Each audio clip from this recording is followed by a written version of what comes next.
आप सभी को मेरा प्यार भरा नमस्कार। मेरा नाम आलोक है। आज के वीडियो में हम बात करने वाले हैं एक्सट्रैक्ट की। जी हाँ, क्लास 12th के एक्सट्रैक्ट की हम बात करने वाले हैं, यानी कि क्लास 12th की जो हमारी एनसीईआरटी बुक है, उसमें पूछे जाने वाले एक्सट्रैक्ट की हम बात करने वाले हैं। आज की वीडियो न केवल क्लास 12th के लिए इंपॉर्टेंट है, बल्कि ऐसे सभी एग्जाम जहाँ भी इंग्लिश पूछी जाती है, टीचिंग एग्जाम जहाँ पर इंग्लिश पूछी जाती है, उन सभी के लिए भी यह इंपॉर्टेंट होने वाले हैं। चाहे वो टीजीटी, पीजीए, पीजीटी एग्जाम्स हों, किसी भी ऑर्गेनाइजेशन के हों, चाहे वो केंद्र विद्यालय के हों, Navodaya Vidyalaya, D triple S B जैसे एग्जाम, चाहे वो एमपी ग्रेड 1 का एग्जाम हो या 2 का एग्जाम हो, ये वीडियो सभी के लिए इंपॉर्टेंट होने वाली है। तो मैं आप सभी से अनुरोध करूंगा, रिक्वेस्ट करूंगा कि आप एक नोटबुक और पेन लेकर जरूर बैठें और रिवीजन पर्पज से इस वीडियो को देखें।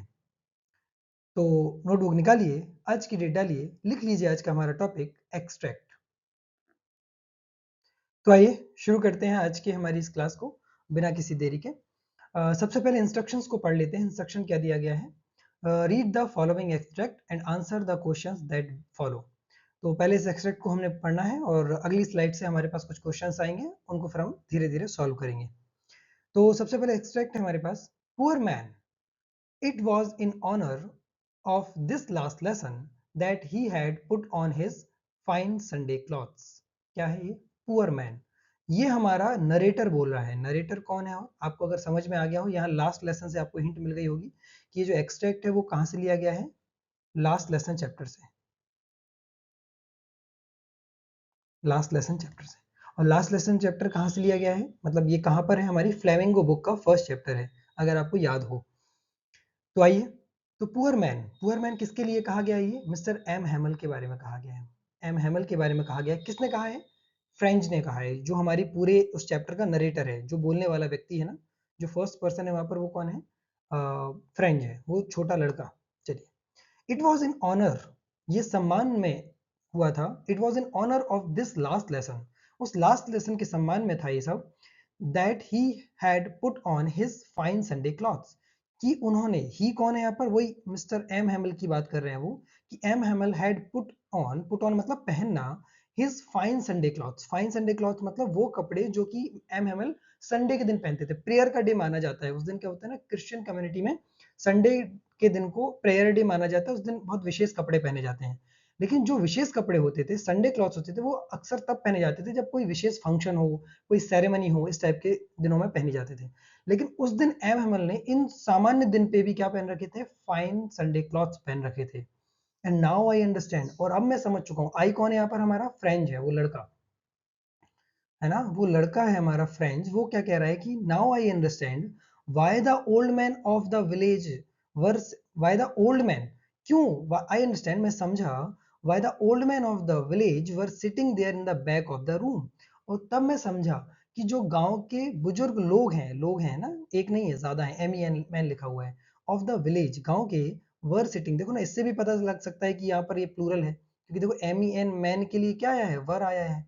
Sitting there in the back of the room, और उस रूम के बैक साइड पे, पीछे की तरफ, गांव के लोग क्यों बैठे हुए हैं? बूढ़े लोग क्यों बैठे हुए हैं? तब मुझे समझ में आया, it was because they were sorry, इसलिए क्योंकि वो दुखी थे। यहाँ पे सॉरी का मतलब दुखी है ना। वैसे सॉरी का मतलब माफी अकेला नहीं होता है ना। सॉरी का मतलब विशेष मतलब जो होता है वो क्या होता है? सॉरी मीन्स दुखी। जैसे हम किसी के यहाँ कोई कैजुअलिटी हो जाती है, so we are sorry for that, है ना। We are sorry for that मतलब हमें दुख है इस बात का, या हम उनको सॉरी बोलते हैं इस तरीके से, यानी कि हमें दुख हुआ है उस बात को सुनकर।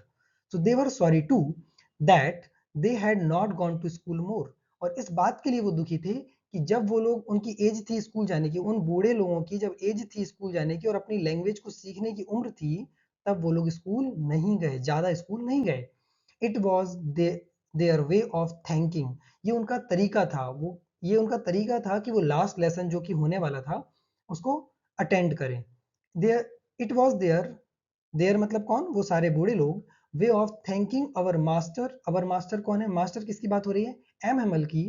For their 40 years of faithful service, और वो, ये उनका तरीका था ताकि वो अपने मास्टर, जो मास्टर कौन? एम हैमल, जिन्होंने 40 साल तक अपना फेथफुल यानी कि ईमानदारी के साथ, कर्तव्य निष्ठा के साथ अपनी सर्विस दी थी। क्या सर्विस दी थी?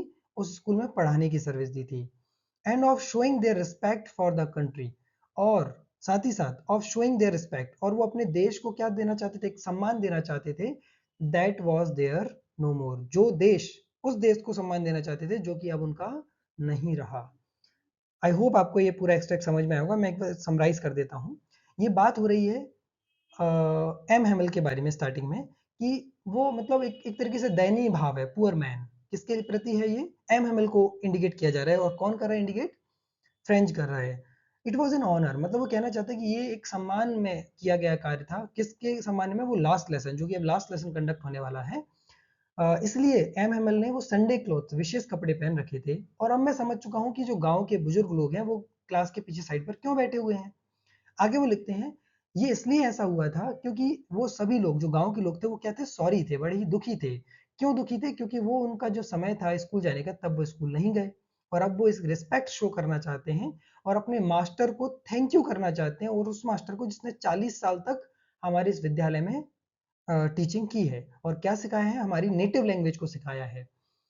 और ये न केवल वो अपने मास्टर को थैंकफुल थे, बल्कि अपने देश को भी रिस्पेक्ट शो करना चाह रहे थे, और एक अपने उस देश को जो कि अब उनका नहीं रहा।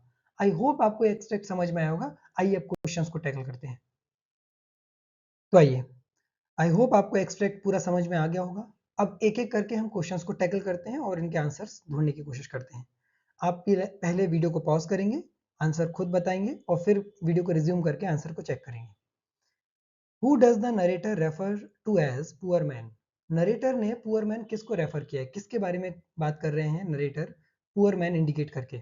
तो पहले तो मेरा प्रश्न यही है कि नरेटर कौन है हमारे इस पूरे चैप्टर में। तो इस पूरे चैप्टर में नरेटर है कौन, फ्रेंच। ठीक है, तो देख लेते हैं ऑप्शंस क्या है हमारे। द विलेजर, नो, विलेजर तो नहीं है भाई पुअर मैन। फ्रेंच, नहीं, फ्रेंच तो खुद ही नरेटर है। M Hamel, yes, M Hamel की बात की गई है, तो none of the above option की आवश्यकता है नहीं अब हमारे पास। तो एम हेमल कौन है, वो पुअर मैन है। क्यों, क्योंकि उस पे एक, अच्छा वो क्वेश्चन अगला है कि उसको पुअर मैन क्यों कहा गया, तो हम उसको वहीं टैकल करते हैं। आई होप आप सभी का ये आंसर सही रहा होगा। तो एम हेमल को इंडिकेट किया जा रहा है यहाँ पर पुअर मैन कहकर, ठीक है ना, याद रखिएगा। अगला क्वेश्चन है, सेकंड क्वेश्चन है, why does the narrator call the French teacher as poor man. Poor man क्यों कहा है नरेटर ने, पहला क्वेश्चन पूछा गया था कि नरेटर ने पुअर मैन किसे कहा है। अगला, टीचर, देखो लिखा है ना फ्रेंच टीचर, आंसर ही मिल गया वैसे तो, है ना। सेकंड क्वेश्चन अगर कोई पहले पढ़ ले तो वो फर्स्ट वाले का आंसर बता सकता है। फ्रेंच टीचर इनमें से कौन था, मिस्टर एम हेमली थे। तो अगला क्वेश्चन में पूछा कि why does the narrator call the French teacher as poor man, क्यों कहा था। आइए ऑप्शंस एक एक करके देखते हैं। ही sympathized with the teacher as he had to leave the village, no, ये आंसर नहीं है। ऐसा नहीं है कि वो उसको एक सद्भावना देना चाह रहे थे या सांत्वना देना चाह रहे थे, क्योंकि ये टीचर का लास्ट लेसन था। अगला ऑप्शन क्या है, अब अगला ऑप्शन क्या है, he believes that the teacher was poor. क्या नरेटर को ऐसा लगता था कि जो टीचर है वो गरीब है, इसलिए उनको पुअर टीचर कह देंगे। नहीं भाई, ऐसी तो कोई बात नहीं है। सी ऑप्शन है, he feels sorry for the teacher as it was his last lesson, yes, उन्होंने उसको पुअर इसलिए कहा था क्योंकि वो दुखी फील कर रहे थे, नरेटर यानी कि फ्रेंच जो है ना, वो दुखी फील कर रहा था, उसको दुख लग रहा था इस बात का कि ये टीचर का लास्ट लेसन होने वाला है, इसलिए। और उसने क्या कहा था, नरेटर ने टीचर को, फ्रेंच टीचर को क्या कहा था, पुअर मैन। अगला क्वेश्चन देखते हैं, how many years had the teacher given his service in the school. कितने साल दिए थे टीचर ने स्कूल में, हमने अभी पढ़ा था just. 30 years, no. 45 years, no. 14 years, no, ये इसको ध्यान से पढ़िएगा। 40 ईयर्स, यस। जल्दबाजी में इसको 14 पे टिक मत करिएगा, 14 साल नहीं दिए थे, 14 साल नहीं दिए थे, बल्कि कितने दिए थे, 40 ईयर्स। 40 ईयर्स है ना, 40 साल की बात हुई थी। तो कोई ऑप्शंस को बड़े ध्यान से पढ़िएगा, कई बार क्या होता है ना, हम जल्दी जल्दी पढ़ने के चक्कर में गलत आंसर मार्क करके आगे बढ़ जाते हैं। आई होप आपके ये तीनों क्वेश्चन सही रहे होंगे। नेक्स्ट क्वेश्चन की तरफ बढ़ते हैं, आइए। अगला क्वेश्चन क्या है, who sat on the back benches on the last lesson. Last lesson में रूम की पीछे वाली साइड पे बैक बेंचेस यानी पीछे की बेंचेस पर कौन बैठा हुआ था, फ्रेंच, फ्रेंच बैठे थे, फ्रेंच बैठा हुआ था, no. The village people, yes. New teacher, no. M Hamel, no, M Hamel तो पढ़ा रहे थे, न्यू टीचर का कोई जिक्र हुआ नहीं। तो द विलेज पीपल, तो गांव के जो लोग थे वो पीछे साइड बैठे हुए थे। क्यों बैठे हुए थे, क्योंकि वो रिस्पेक्ट शो करना चाहते थे अपने लैंग्वेज के प्रति प्लस कंट्री के प्रति। और ये लास्ट क्वेश्चन बहुत इंपॉर्टेंट है, ये तो भाई बनता ही बनता है इन जनरल, अमूमन मैक्सिमम टाइम ये क्वेश्चन अक्सर आता है आपके पेपर में, तो इसको अच्छे से प्रिपेयर करके जाइएगा। क्या है? Who is the writer of the last lesson? Last lesson chapter का राइटर कौन है? तो इसके लिए तो हमारे पैराग्राफ में कोई जिक्र नहीं हुआ, लेकिन इसकी प्रिपरेशन आपको खुद करके जानी है। आपको सभी चैप्टर्स और उनके राइटर्स के नाम लर्न होने चाहिए। अल्फांसो डोरिट, सेल्मा लैंगलॉफ, विलियम ओ डगलस या अनीश जंग? तो अनीश जंग भी नहीं है इसका आंसर, विलियम डगलस भी नहीं है, सेल्मा लैंगलॉफ भी नहीं है। The correct answer is Alphonse डोरिट। आप याद रखिएगा लास्ट लेसन चैप्टर के राइटर का नाम क्या है? अल्फांसो डोरिट। आई होप आपको ये क्वेश्चन समझ में आए होंगे, एक्सट्रैक्ट समझ में आया होगा। Here we come to an end of our video, और नेक्स्ट वीडियो में हम इसके अगले पार्ट पर बात करेंगे और एक्सट्रैक्ट को सॉल्व करेंगे, और कई सारे एक्सट्रैक्ट हैं हमारी 12th क्लास की बुक में। तो आज की वीडियो में इतना ही, और जैसा कि मैं हर वीडियो के एंड में बोलता हूँ कि as more you sweat in practice so less you bleed in war. जितना ज़्यादा आप पसीना बहा लेंगे प्रैक्टिस के समय, उतना कम आपका खून बहेगा कब? वॉर में। ठीक है ना? अगर आपके कोई सजेशंस हैं या आपकी कोई क्वेरी है तो आप अपना क्वेश्चन या क्वेरी कमेंट बॉक्स में पूछ सकते हैं। मिलते हैं अगली वीडियो में। पूरा वीडियो देखने के लिए बहुत बहुत धन्यवाद।